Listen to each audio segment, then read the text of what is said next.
Batman Beyond isn't that good of a TV show.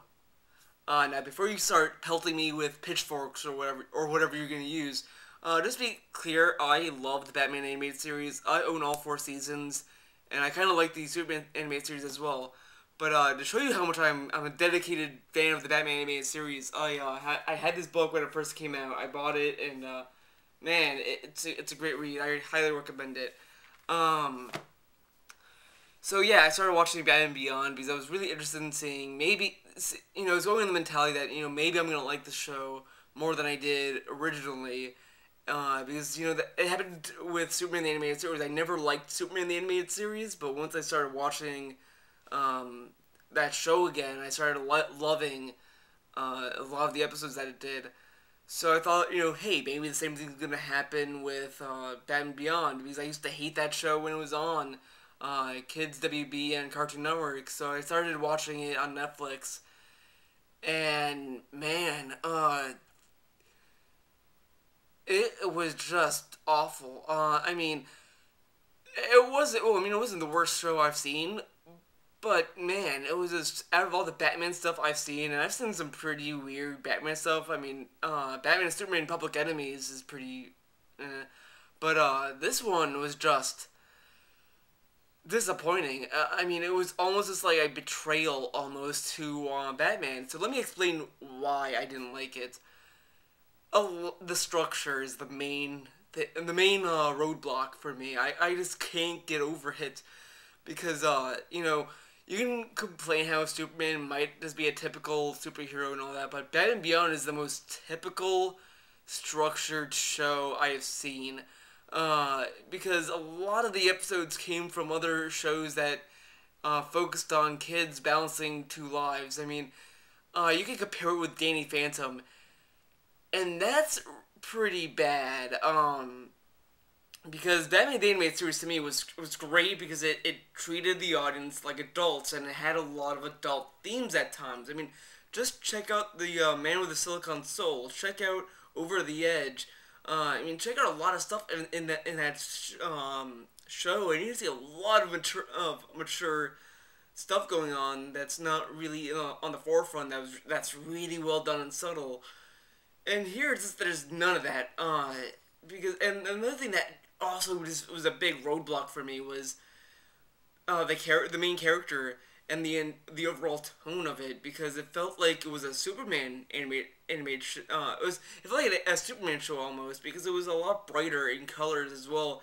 When you look at Batman, the color palette was dark, the skies were darker, everything that was in Batman was dark and gritty and creepy. And when you start watching Batman Beyond, it just doesn't have that darkness to it. It just kind of sucks the darkness out of it and just feels like a kids show or just a very happy show. And to me, Batman isn't happy. He's never happy.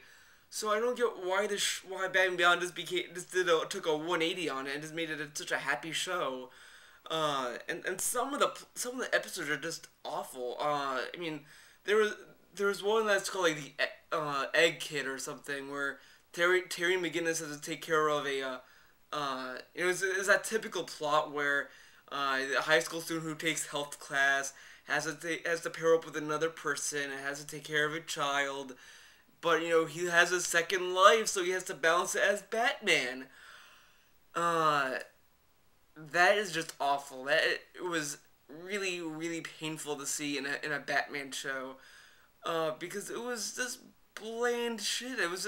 And it felt like a season one episode of Batman, and the Batman, as much as I love the animated series, season one was probably the weakest out of the four seasons. And here you have a show that's just the first season of Batman the animated series spread out into three seasons. Uh, and yeah, there were some good episodes, like the Talia episode was great. The one with the ghost the ghost episode was really cool. Where uh, there's a program that this guy built to run his company after he died that decided to go rogue and decided to use his grandson to that entire episode was well done and interesting, and the one with Superman was really good, but then you know everything in between those episodes just sucked. None of the villains were interesting. None of the villains were captivating. Ink was the only one that had potential to be interesting, and it she just became kind of bland to me. And most of these villains just felt like that they belonged in a Superman cartoon. Because that's another thing is that again, as I said, it was such an upbeat, happy show that it was to me comparable to Superman. Because like Terry McGinnis's Batman felt so much like Superman in terms of like what he was, how he was talking, and how he was saying some like smart ass remarks. I mean, Superman has his moments as well, and hell, you could even make the argument that Batman is just as bad as Robin with his quips and all that. And it was just nothing about Batman Beyond was good. The only thing that you know that show spawned was the Return of the Joker movie, and that was really because it was darker than the actual show. They showed a character die in, mind you, very disturbingly how he died in that movie, while the show itself of Batman Beyond it just didn't ever touch that darkness, and even the censored version that they aired on TV was considerably darker than the actual show. So it was just like, if the movie could touch such dark areas, why couldn't the show touch on a layer of it? I mean, I'm not saying that what they did in that movie is okay for a TV show. Clearly not, because that movie was made as a movie, so it was able to get away with a lot of stuff. But it could still be that dark in the show, and it wasn't. I mean, I liked Terry McGinnis's Batman a lot more in Return of the Joker because he actually was serious at times. He had some good moments, and there was some stuff that made sense how he acted. But when you look at him in the show, he was annoying and it was boring, and the villains didn't really highlight anything. The villains all blend together, and it was just nothing stood out. There was not an episode where I could vividly remember something. The only ones I could vividly remember are the ones that had other superheroes in it, like the Justice League episode, or the one with with Talia. But other than that, the episodes just fell short of what they were trying, and even the Bane episode was just kind of weak, and the Dr. Freeze episode was probably awful because when I was watching it, the more I think about it, the more I started to not like it because it was the exact same story as been told in the animated series. I mean, it wasn't 100% the same, but it was just the same idea. He tries to change his life. Something happens and that makes him go back to Dr. Freeze, and he wants to take vengeance again, and it's that same kind of formula they've done in the animated series. So to me, I didn't understand why it was necessary to bring Dr. Freeze back. And ultimately, I would also argue that the writing staff and the people behind it just didn't want to do it.